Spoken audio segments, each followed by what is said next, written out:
Top speed advance सामान्य ज्ञान। आधुनिक भारत पार्ट 21। बंगाल पर अंग्रेजी अधिपत्य। अंग्रेजों ने बंगाल में पहली व्यापारिक कोठी 1651 ईस्वी में हुगली में स्थापित की थी। 18वीं शताब्दी के दौरान मुगल साम्राज्य के अंतर्गत आने वाले प्रांतों में बंगाल भारत का सर्वाधिक संपन्न राज्य था। तत्कालीन बंगाल के अंतर्गत आधुनिक पश्चिम बंगाल, बांग्लादेश, बिहार, झारखंड और उड़ीसा राज्य सम्मिलित था। बंगाल के नवाब और शासनकाल। मुर्शिद कुली खां 1713 से 1717 तक, शुजाउद्दीन 1727 से 1739 तक, सरफराज खां 1739 से 1740 ईस्वी तक, अलीवर्दी खां 1740 से 1756 ईस्वी तक, सिराजुद्दौला 1756 से 1757 तक, मीर जाफर 1757 से 1760 तक, मीर कासिम 1760 से 1764 तक, मीर जाफर 1764 से 1765 तक, निजाम-उद-दौला 1765 से 1766 तक, सैफ-उद-दौला 1766 से 1770 तक और मुबारक-उद-दौला 1770 से 1785 तक। 18वीं शताब्दी में सूबेदारों ने मुगल साम्राज्य के विरुद्ध स्वयं को स्वतंत्र घोषित कर दिया और नवाब की उपाधि धारण करने लगा। प्लासी का युद्ध 1756 ईस्वी में सिराजुद्दौला बंगाल का नवाब बना। सिराजुद्दौला ने अंग्रेजी ईस्ट इंडिया कंपनी को विशेष रियासतें देने से इनकार कर दिया, जिससे अंग्रेजी सेना ने उसकी सेना के बीच 23 जून 1757 ईस्वी को प्लासी का युद्ध छिड़ गया। प्लासी का युद्ध अंग्रेजी सेना और नवाब सिराजुद्दौला की सेना के बीच मुर्शिदाबाद के नदिया जिला में भागीरथी नदी के किनारे प्लासी नामक गांव में हुआ। प्लासी के युद्ध अंग्रेजी सेना के नेतृत्व में रॉबर्ट क्लाइव ने किया। प्लासी के युद्ध में अपने सेनापति मीर जाफर की धोखाधड़ी के कारण नवाब सिराजुद्दौला की पराजय हुई। अंग्रेजों ने धोखेबाज और षड्यंत्रकारी सेनापति मीर जाफर को बंगाल का नवाब बना दिया। मीर जाफर को कठपुतली नवाब बनाकर अंग्रेजों ने बंगाल का जमकर शोषण करना शुरू कर दिया। शासक बने मीर जाफर ने जब बंगाल के अधिपत्य शोषण के खिलाफत की तो अंग्रेजों ने उसे हटाकर 1760 ईस्वी में उसका दमाद मीर कासिम को बंगाल का नवाब बना दिया। मीर कासिम अपने प्रजा का भला चाहने वाला निकला।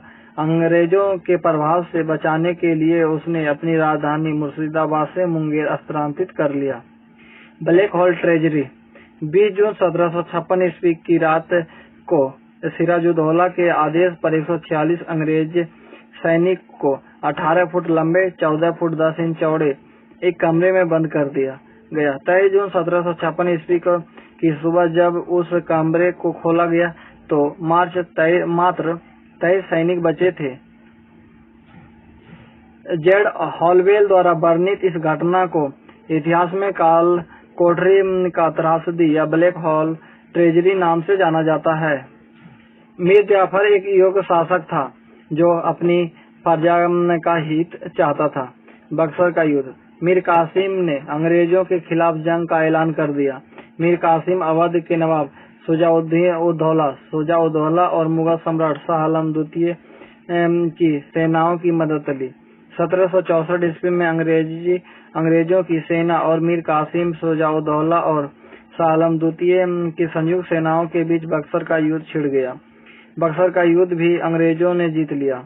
बक्सर के युद्ध में अंग्रेजी सेना का नेतृत्व अंग्रेज सेनापति हेक्टर मुनरो ने किया।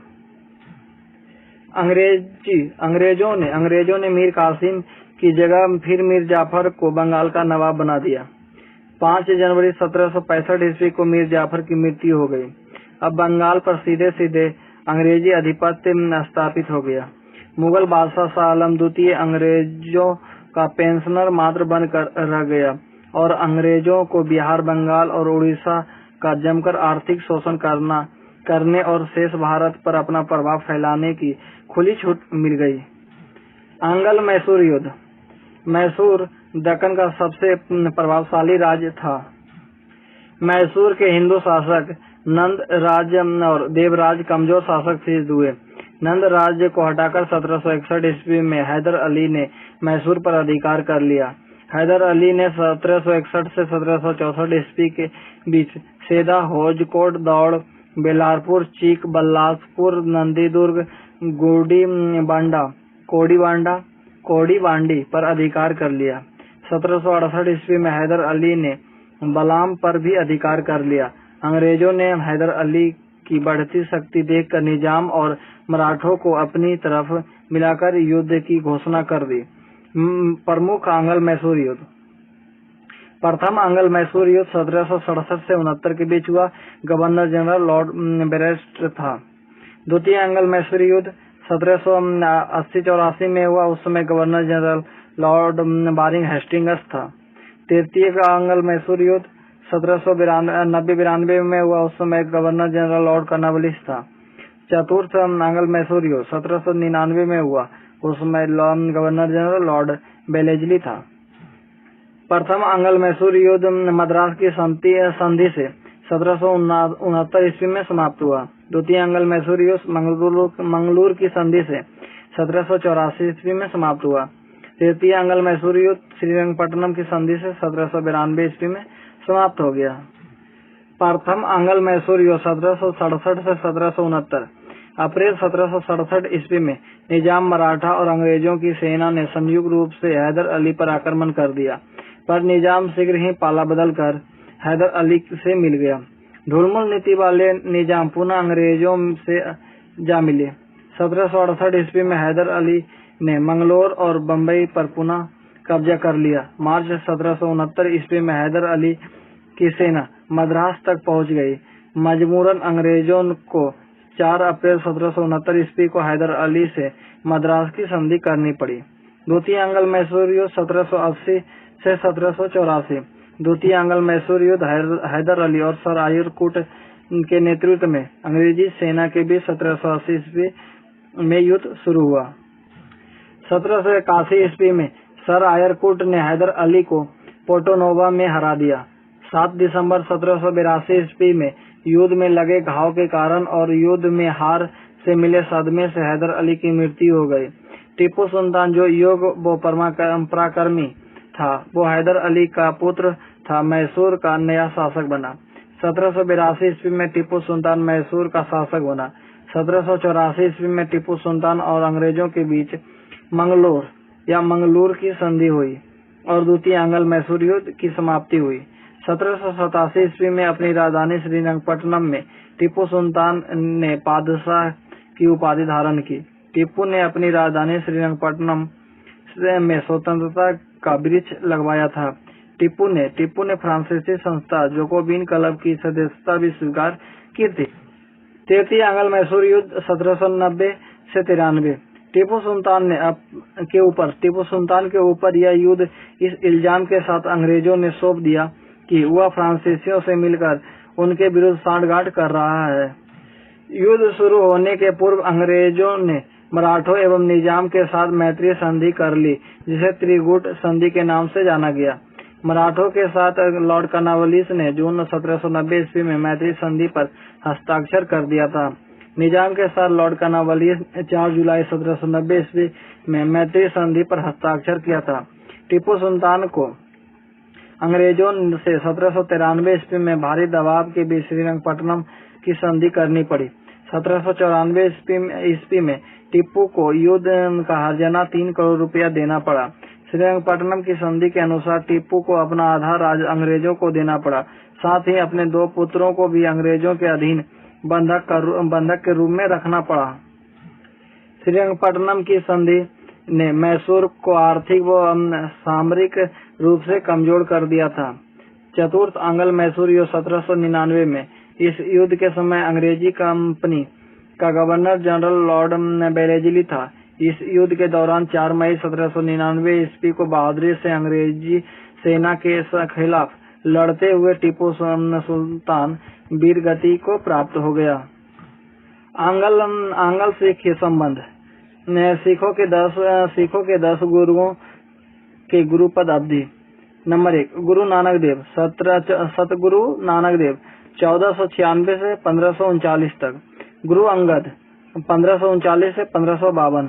गुरु अमरदास 1552 से 1574। गुरु रामदास 1574 से 1581। गुरु अर्जुन देव 1581 से 1606 ईस्वी।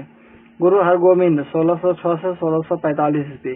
गुरु हरराय 1645 से 1661 ईस्वी। गुरु हरकिशन 1661 से 1664 ईस्वी। गुरु तेग बहादुर 1664 से 1675 ईस्वी।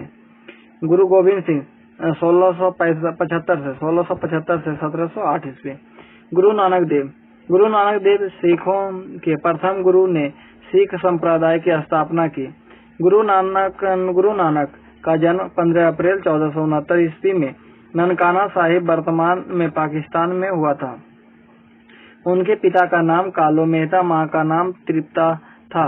श्री चंद्र और लक्ष्मी दास उनके संतान थे। ननकाना साहिब का पूर्व नाम तलवंडी था। गुरु नानक के अनुयायी सिख कहलाए। गुरु नानक बाबर और हुमायूं के समकालीन थे। 1496 ईस्वी की कार्तिक पूर्णिमा को गुरु नानक को आध्यात्मिक ज्ञान हासिल हुआ। गुरु नानक ने संगत यानी धर्मशाला पंगत साथ बैठकर भोजन करना एवं गुरु का लंगर निःशुल्क सहभागी भोजन करना की शुरुआत की। अनेक स्थानों पर गुरु नानक द्वारा पंगत व लंगर स्थापित किए गए। इससे गुरु नानक व उनके अनुयायियों को प्रतिदिन एक स्थान पर मिलने व आपस में विमर्श करने का मौका मिला। 22 दिसंबर 1539 ईस्वी में करतारपुर यानी पाकिस्तान में गुरु नानक की मृत्यु हुई। 22 सितंबर 1539 ईस्वी में करतारपुर पाकिस्तान में गुरु नानक की मृत्यु हुई। गुरु अंगद सिखों के दूसरे गुरु अंगद प्रारंभिक नाम लहना ने गुरुमुखी लिपि का आविष्कार किया था। गुरु अंगद ने गुरु नानक द्वारा प्रारंभ की गई लंगर व्यवस्था को अस्थायी बनाया। गुरु अमरदास सिखों के तीसरे गुरु अमरदास ने सिख धर्म को हिंदू धर्म से पृथक बनाने हेतु कार्य किया। गुरु अमरदास ने हिंदुओं से पृथक विवाह पद्धति लवन को सिखों के बीच प्रचलित किया। गुरु अमरदास से सम्राट अकबर गोविंद बाला आकर मिला था और गुरु पुत्री बीबी भानी को कई गांव भेंट किया था। गुरु अमरदास ने 22 गद्दियों को स्थापित किया और प्रत्येक गद्दी पर एक महंत नियुक्त किया। गुरु रामदास सिखों के चौथे गुरु बने। बीबी भानी के पिता बीबी भानी के पति रामदास।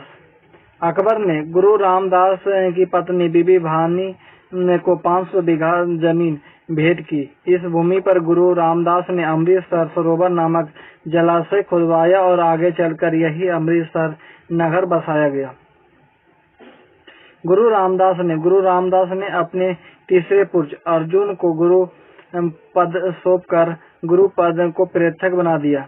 गुरु अर्जुन देव सिखों के 5वें गुरु, जिन्होंने सिखों के धार्मिक ग्रंथ आदि ग्रंथ की रचना की, जिसमें गुरु नानक की प्रेरणादायक प्रार्थनाएं व भक्ति गीतों का संकलन है। गुरु अर्जुन देव ने 1595 ईस्वी में ब्यास नदी के तट पर गोविंदपुर नामक एक शहर बसाया। इन्होंने अमृतसर सरोवर के बीच में हरमंदिर साहब का निर्माण किया। 1606 ईस्वी में जहांगीर ने राजकुमार खुसरो की मदद करने के कारण गुरु अर्जुन देव की हत्या करवा दी। गुरु गोविंद सिखों के छठे गुरु हुए। उन्होंने सिखों को सैन्य संगठन के रूप दिया और अकाल तख्त अथवा ईश्वर के सिंहासन का निर्माण करवाया। इन्होंने स्वयं को शस्त्र आदि राज्य चिन्हों से सुशोभित किया।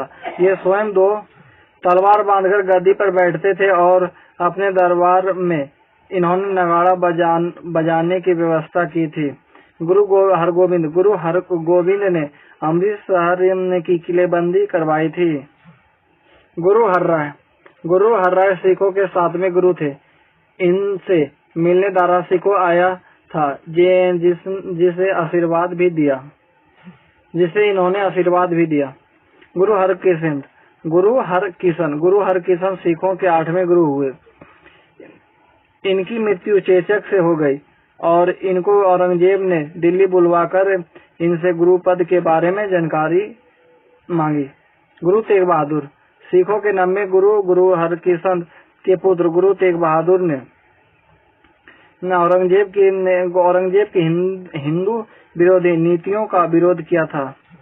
गुरु तेग बहादुर ने इस्लाम धर्म को स्वीकार करने से इनकार कर दिया था, जिस पर औरंगजेब ने इन्हें वर्तमान शीशगंज में गुरुद्वारा के पास ही मरवा दिया था।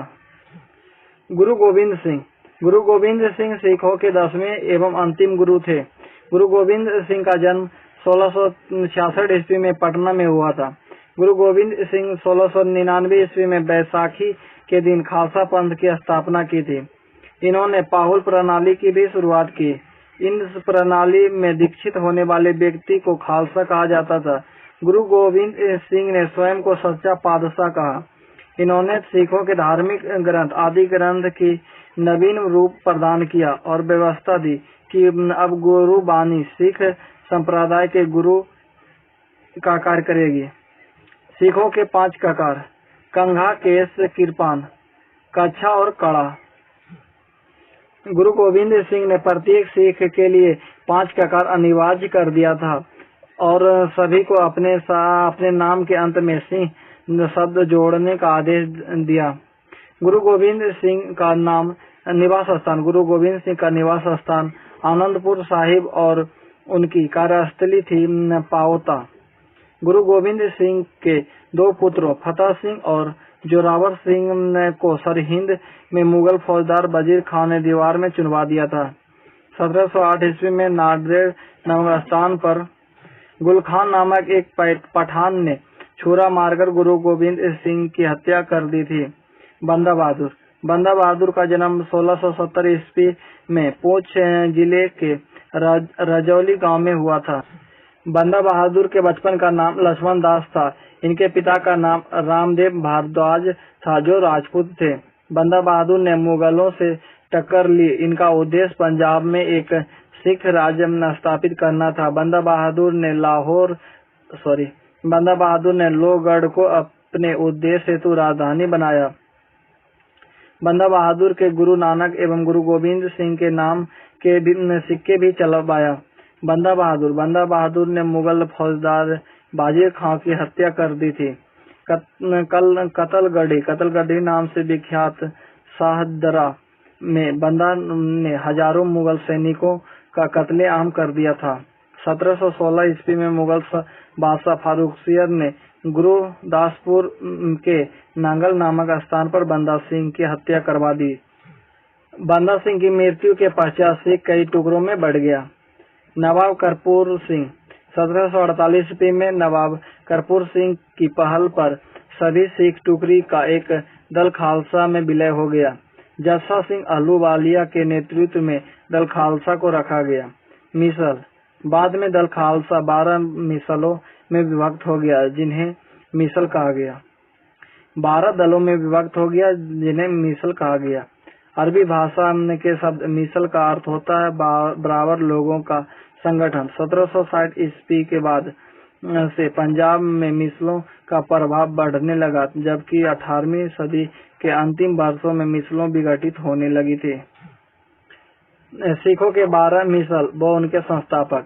सिंहपुरिया मिसल के संस्थापक कपूर सिंह। अहलूवालिया मिसल जस्सा सिंह अहलूवालिया। रामगढ़िया मिसल के संस्थापक जस्सा सिंह रामगढ़िया। कन्हैया मिसल के संस्थापक जय सिंह। फुलकिया मिसल के संस्थापक फूल सिंह। भंगी मिसल के संस्थापक हरि सिंह। सुकर चकिया मिसल के संस्थापक चरत सिंह। निशान बालिया मिसल के संस्थापक सरदार भगत सिंह। कड़ोर सिंधिया मिसल के संस्थापक भोगेल सिंह। उले बालिया मिसल के संस्थापक गुलाब सिंह। नाइक मिसल नकाई मिसल के संस्थापक हीरा सिंह। शहीदी मिसल के संस्थापक बाबा दीप सिंह। महाराजा रंजीत सिंह का संबंध सुकरचकिया मिसल से था। रंजीत सिंह का जन्म 2 नवंबर 1780 ईस्वी को गुजराबाला नामक स्थान में सुकरचकिया मिसल के मुखिया महासिंह के यहाँ हुआ था। रंजीत सिंह के दादा चरत सिंह ने 12 मिसलों में से सुकरचकिया मिसल को प्रमुख स्थान दिलवाया था।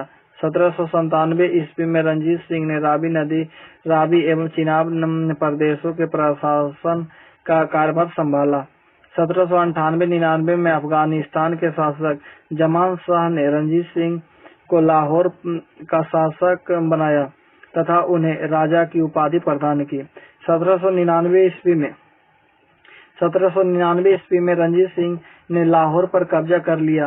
1804 ईस्वी में रंजीत सिंह ने कांगड़ा के डोगरा सरदार संसार चंद कटोच को परास्त कर होशियारपुर पर भी अपना अधिकार कर लिया। 1805 ईस्वी में रंजीत सिंह ने अमृतसर और जम्मू कश्मीर को भी अपने साम्राज्य में मिला लिया। रंजीत सिंह ने कुछ सिख मिसलों से वैवाहिक संबंध भी स्थापित किया था। रंजीत सिंह ने गोरखा सरदार अमर सिंह थापा को भी युद्ध में परास्त किया था। रंजीत सिंह ने गोरखा सरदार अमर सिंह थापा को भी युद्ध में परास्त किया था। अफगानिस्तान के शासक शाह शुजा यानी अहमद शाह अब्दावली का पुत्र ने रंजीत सिंह को कोहिनूर हीरा भेंट किया था। कोहिनूर हीरा की नादिर शाह ने मुगल बादशाह मोहम्मद शाह से कोहिनूर हीरा प्राप्त किया। नादिर शाह ने कोहिनूर हीरा अहमद शाह अब्दावली को मिला। अब्दावली के वंशज अफगानिस्तान के शासक शाह शुजा ने कोहिनूर हीरा महाराजा रंजीत सिंह को उपहार स्वरूप दिया था। द्वितीय एंग्लो सिख युद्ध के बाद कोहिनूर हीरा अंग्रेजों के हाथ लग गया और जिसे वे इंग्लैंड ले गए और आज भी कोहिनूर हीरा लंदन की शोभा शान बढ़ा रहा है। 1799 ईस्वी में रंजीत सिंह ने महाराजा की उपाधि धारण की। रंजीत सिंह की राजनीतिक राजधानी लाहौर थी, जबकि अमृतसर को वह अपनी धार्मिक राजधानी मानता था। 1808 ईस्वी में मुल्तान को जीतकर 1819 ईस्वी में कश्मीर और 1834 ईस्वी में पेशावर पर अधिकार कर रंजीत सिंह ने अपना साम्राज्य काफी बढ़ा लिया था। रंजीत सिंह का साम्राज्य 4 सूबों में बटा था: पेशावर, कश्मीर, मुल्तान एवं लाहौर। फकीर अजीजुद्दीन महाराजा रंजीत सिंह का विदेश मंत्री था, जबकि दीनानाथ उसका वित्त मंत्री था। महाराजा रंजीत सिंह स्वयं को खालसा का सेवक मानते थे। उन्होंने अपनी सरकार का नाम भी खालसा पर ही रखा था, सरकार खालसा जी। महाराजा रंजीत सिंह के उत्तराधिकारी हुए खड़क सिंह, नैनिहाल सिंह, शेर सिंह एवं दिलीप सिंह। रंजीत सिंह ने अपने शासनकाल में गुरु नानक एवं गुरु गोविंद सिंह के नाम से सिक्के का प्रचलन करवाया। 25 अप्रैल 1809 ईस्वी को चार्ल्स मेडकॉफ और महाराजा रंजीत सिंह के मध्य अमृतसर की संधि हुई। अमृतसर की संधि के अनुसार सतलज नदी के पूर्वी तट के क्षेत्र पर अंग्रेजों का अधिकार स्वीकृत हुआ। 7 जून 1839 ईस्वी में महाराजा रंजीत सिंह की मृत्यु हो गई। रंजीत सिंह का राज 4 सूबों में बटा था। प्रत्येक प्रांत एक नाजिम के अधीन था और प्रत्येक जिला एक कारदार के अधीन था। प्रशासन की सबसे छोटी इकाई ग्राम पंचायत थी। लगान उपज का 2/5 से 1/3 भाग लिया जाता था।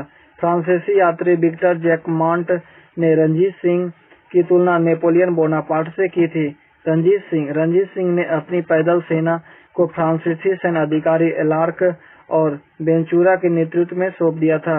रंजीत सिंह की सेना दो प्रकार के घुड़सवार थे: घुड़चढ़ खास और मिसलदार। महाराजा रंजीत सिंह ने अमृतसर स्थित स्वर्ण मंदिर में प्रसिद्ध स्वर्ण गुंबज को स्थापित करवाया था। प्रथम अंग्ल सिख युद्ध 1845 से 46। प्रथम अंग्ल सिख युद्ध के अंतर्गत 5 युद्ध लड़े गए: भोदकी, फिरोज शाह, बोदबाल, अलीगबाल और रूबराव की लड़ाइयाँ। 10 फरवरी 1846 ईस्वी को लड़ी गई राव की लड़ाई निर्णायक युद्ध हुई। इस युद्ध में सिखों की पराजय हुई। प्रथम अंग्ल सिख युद्ध में सिखों की हार के फलस्वरूप अंग्रेजों एवं सिखों के मध्य संधियां हुई। नंबर 1, लाहौर की संधि 9 मार्च 1846 को और भैरोबाल की संधि 22 दिसंबर 1846 को। लाहौर की संधि के अनुसार अंग्रेजी सेना को दिसंबर 1846 ईस्वी तक पंजाब से वापस चले जाना था, पर ऐसा नहीं हुआ। 22 दिसंबर 1846 ईस्वी को लॉर्ड हॉर्डिंग ने सामंतों को प्रलोभन देकर राजा दिलीप सिंह के संरक्षक हेतु अंग्रेजी सेना को पंजाब में ही रहने देने के संबंधित भैरोवाला की संधि कर ली। बाद में 20 अगस्त 1847 ईस्वी को महारानी जिंदा को राजा दिलीप सिंह से अलग कर 48,000 रुपये वार्षिक पेंशन पर शेखपुरा रवाना कर दिया गया। द्वितीय अंग्ल सिख युद्ध 1849। द्वितीय अंग्ल सिख युद्ध का तत्कालिक कारण मुल्तान का विद्रोह था। इस युद्ध के समय भारत के गवर्नर लॉर्ड डलहौजी था। द्वितीय अंग्ल सिख युद्ध की पहली लड़ाई 13 जनवरी 1849 ईस्वी को सिख नेता शेर सिंह और अंग्रेजी सैनिक कमांडर गफ के मध्य चिलियानवाला का युद्ध लड़ा गया। इस युद्ध का कोई परिणाम नहीं निकला। फिर लॉर्ड डलहौजी ने चार्ल्स नेपियर को सेनाध्यक्ष बनाकर दूसरी लड़ाई के लिए भेजा। 21 फरवरी 1849 ईस्वी को गुजरात के चिनाब नदी के किनारे चार्ल्स नेपियर के नेतृत्व में लड़ी गई लड़ाई में सिख बुरी तरह पराजित हुई। सिखों ने अंग्रेजों के समक्ष आत्मसमर्पण कर दिया। 29 मार्च 1849 ईस्वी को लॉर्ड डलहौजी ने संपूर्ण पंजाब का अंग्रेजी साम्राज्य में विलय कर लिया। महाराजा दिलीप सिंह को 50,000 पाउंड वार्षिक पेंशन पर शिक्षा प्राप्त करने हेतु इंग्लैंड भेज दिया गया। सिखों से कोहिनूर हीरा लेकर महारानी विक्टोरिया को भेज दिया गया। कंपनी के अधीन गवर्नर एवं गवर्नर जनरल, ये नेक्स्ट वीडियो में देखेंगे। तब तक के लिए थैंक यू।